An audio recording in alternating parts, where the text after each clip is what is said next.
So last but not least is the nine is hardwired to keep it simple, keep it pleasant, comfortable, everybody at ease, everybody getting along.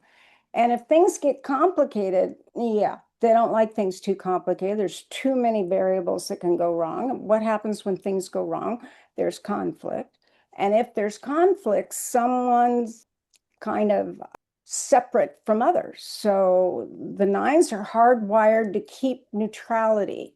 So, and all the centers of each center are using both their wings. That was lost in the transmission of the Enneagram, by the way, is we don't have one wing.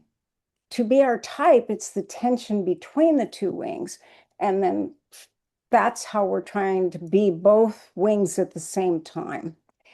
And so in the case of the nine, it's a ninefold system. So they're actually seeing all 9 points of view. So they're meant to identify with 4 or even 5 types, but they're looking at behaviors and all new people to the Enneagram. They're trying to determine their type by what behaviors they do or don't do. And that's why we have to go back to idealized images, core fears, and defense strategies. And I've got them all written down on katherinefauvre.com/tritype. So I've got that there for people who want it. People tell me there's too much there, but I tried to break it up, and I have blogs, and you can search in the blog for the topic you want.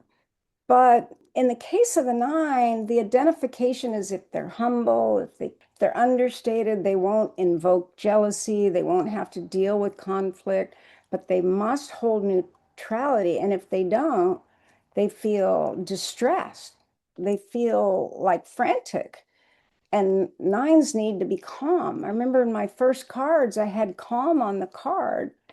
And some nines said, well, no, I want to be calm.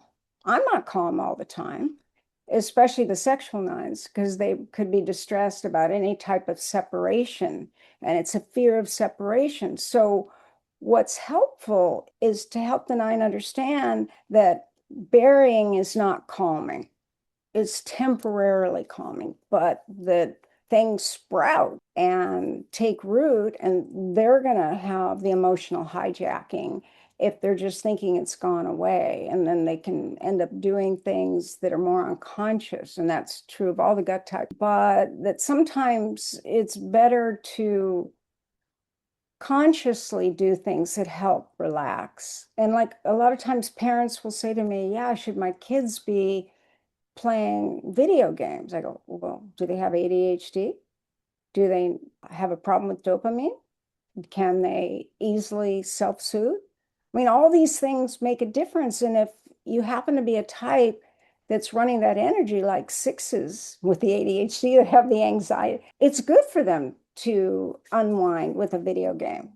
And that calms them because it matches the stimulation. And I could do a whole thing for the types too, whatever the struggle is, the way there's so much diversity and the atypical versus the typical brain, the neurotypical. But in the case of the nine, they're trying to see everyone's point of view, and then they're trying to appease the person in front of them. And where they struggle is that people say, wait a minute, Stephanie agreed with me, Stephanie being the nine, and I'm talking to John, and John is saying, no, no, no, she agreed with me. And I've worked with a lot of managers that are so pleasant that they make it to that mid-level management. And then their direct reports are in conflict, and they're saying, yeah, I can see that, yeah, to each one of them. And their reports walk away thinking that the nine agrees with them, but the nine has their own opinion, which might be a third opinion. And so understanding that it's better to see each problem individually and possible ways of dealing with it, but to be clear that they do have an opinion. They just don't want to voice it because they don't want to be estranged from anyone.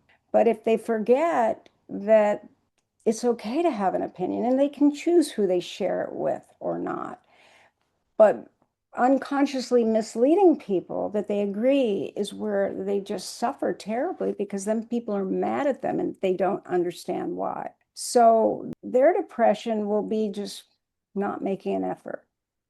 So they have to self-soothe. They have to distract with something pleasant to begin the healing journey. And people think, no, you got to get up and do something. No, they need to first self-soothe because they negate that. Now, when they're happy and they want to watch TV or zone out, that's different. But when they're depressed, they must be allowed to kind of return to the womb before they try fixing it. With all these, as I said, it depends on the degree of the problem, whether it's chronic. But if you just take the passion, fixation, and conviction and just have it on fire, is what happens with trauma and loss. And loss and heartache and trauma really are all the same thing. It's just to what degree we feel it. We made it around the circle. Anything else that you'd like to, is there any way you want to put a bow tie on this conversation? Yeah, I think that I never emphasize enough that you must be accurately typed, and that most of us determine our type based on what we relate to or the types we identify with, but that's not it. You must have the idealized images, core fears, and use the defense strategies of that type, or you're not that type. Because anybody could be friendly. Why are we friendly? Anybody could be perfectionistic. But are you scared if you're not perfectionistic, or does perfection give you a good feeling? And that would be the difference between the 6 and the 1. And they both can be kind of OCD. So again, that's a neurodiversity when perspective. And so, or being hyperactive, we're not all 7s. We might have 7 in the tritype, but those first paragraphs on the Enneagram that were written down by Robert Oakes that kind of went around the world, they were very incomplete. In fact, when you certified with Don and Russ, Don showed you the paragraphs he got. And I have those same paragraphs because I got my first information through Kathy Spieth, which was based on Naranjo because they were dating at the time. So I got the right information, but she kind of pushed subtypes. So I didn't have to add subtypes later. It was a part of my original teaching. So you need to know your subtype. You need to know your tritype accurately, not based on what you identify with, but on what actually happens. Like, why are you doing it? Not what you're doing, but why you're doing it. And 3, 6, and 9 have a terrible problem going to motivation. They're hardwired to track circumstances and to modify and adapt based on the circumstances. Like the 3s, no, they want to be success. Wait, this is what you like in success? Okay, I'll pull that out of my little bag of tricks and I'll give it to you. And the 6 is, wait, I don't want you mad at me, or okay, well, I'm not going to tell you, but I'll tell these other people what you did. But it's just another way of adapting. And the 9 is saying, more like they're shapeshifter, like agreeing with each person. And all these things are valuable, but it's why they don't easily type accurately. They're meant to track behavior. And in the very beginning, the way the Enneagram was taught, therefore many teachers subsequently, was based on what you identify with. But a lot of people like to say, no, no, the only way to learn the Enneagram is to find it yourself. Well, I respectfully disagree. And people say, oh, the first teachers let you find it. No, they didn't. They took a picture of your face, they blew it up, they looked at where the tension was in your face, and they told you what types to consider. It's too hard. We all have a blind spot. And that's why I like Tritype, because it identifies what the blind spot will be. And we need our group to give us feedback.